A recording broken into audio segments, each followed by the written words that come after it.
Have you ever started to spool up a new spinning wheel with braid, only to realize it won't stick to the spool even if you tied an arbor knot? So let's fix that problem with an old school trick.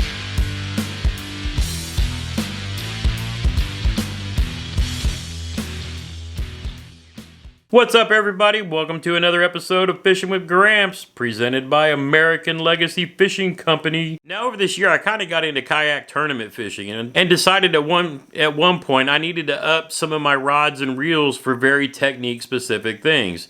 One of the things I really wanted to do was up my finesse game when it came to spinning gear. I primarily use bait casters for everything. I do have a couple of spinning rods, but I really wanted to focus on the Ned rig and maybe even the Nico rig. So one of the things I did was picked up a Dobbins Champion XP. This happens to be the Boom Boom series, but it's the Champion XP line spinning rod. And I wanted to get a good quality reel to go with this. Now, when you say up your game, I'm thinking, okay, Shimano had dropped the Bedford, but I didn't want to quite go that high if I didn't have to. So I went into American Legacy and asked Graham, hey, what do you guys have around as far as Shimano spinning reels? Maybe in the used line. So he brought me out 2 or 3 different ones and I looked at them. Prices were really good. They were actually wanting to move them to make room for more Bedfords coming in. And I put my eyes on this Stradic and I was like, what? And I took it out of the box. And I swear, it looks like it's never been fished before. This thing is immaculate. And I got it for way cheaper than I ever thought possible. But I mean, the thing looks like it's never seen line. It's hard to believe. But I took it and I was like, hey, I'm in. Now, normally, I will throw pure fluorocarbon on all of my spinning gear. It's just the way I'm. I use fluorocarbon for the majority of the things I do with bait casters. I honestly, personally hate braid.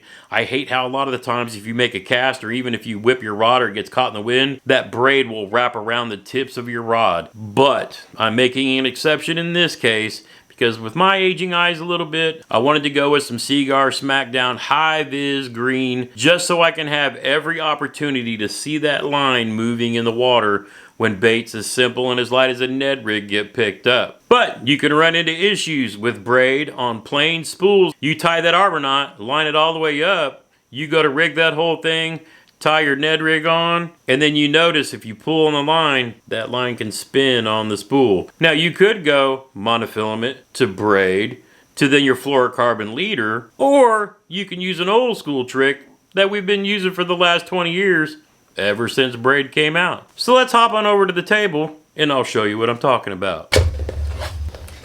What a beautiful piece of fishing machinery. Alright, but let's get on with how I install braid on a spinning reel to keep the line from spinning on the spool. One of the things you can do, and you'll see a lot of people do this with bait casters, is they'll put a monofilament backer on, then they'll tie a knot to their braid, and then they'll tie a fluorocarbon leader on at the other end. Well, I want to bypass all that. I'm not really trying to tie 20 different knots. I just want the braid on here with my leader at the other end. So let's go to our old school trick to solve our problem. We need something for the line to be able to grip on that spool. What's our solution? Well, it's really simple. Electric tape. Now, the electric tape itself is a little bit wider than this spool. So what you want to do is you want to cut you a piece that's long enough to wrap around the spool and back onto itself. But we will just take and narrow it down a little bit. So we'll just grab some scissors, come in a little bit. It don't have to be perfectly straight. Just want to get enough on there so that the line can grip it and hold on to it, and then tighten down onto it. You know, you just cut a little bit off the side of it. It doesn't have to be perfectly straight. And then we'll take it and wrap it around our spool in the center. And I learned this trick on bait casters my tournament days years and years ago when braid first became a popular thing. But now that we've got this on there, oh, but JT, it's going to leave sticky residue on our spool. Who cares? It's a tool. We're going fishing. If I decide to sell this later, I'll take the tape off and clean it up with a little Goo Gone. It'll be shiny and new again. Now, since we've got the electric tape loaded on, we can grab our rod, get our spool tightened down. As you can see, I've already got the bail open. Then I will pass our line through the eyes of the rod. And then here I've got the loop for the line that I'll wrap around my spool and we'll start lining it up. If you don't know how to tie an arbor knot, I'll drop a link to that up here in the card. It's one of the simplest knots you can tie.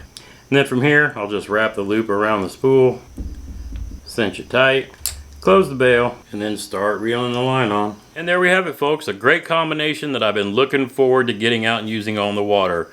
My Dobyns XP Champion Rod, Shimano Stradic, Smackdown Braid, Fluorocarbon leader should be perfect. And the best thing about it, no, ow, that's going to cut me. No slippage. It is completely gripping that spool. I will cut my finger before it slips. Sometimes the old tricks are still the best tricks. They're just proven and they work. Simple piece of electric tape. Drop me a comment down below. Have you ever thrown braid on a spool and had it spin out on you? It happens to all of us. Sometimes you just got to know the little tricks. You can use mono and tie extra knots, or a simple solution like this. Now, if you're wondering about that knot that I tied to join the braid to the fluorocarbon leader, you can watch that video right here. Until next time, get outside when you can. Go grab a buddy. Make some memories. One cast at a time.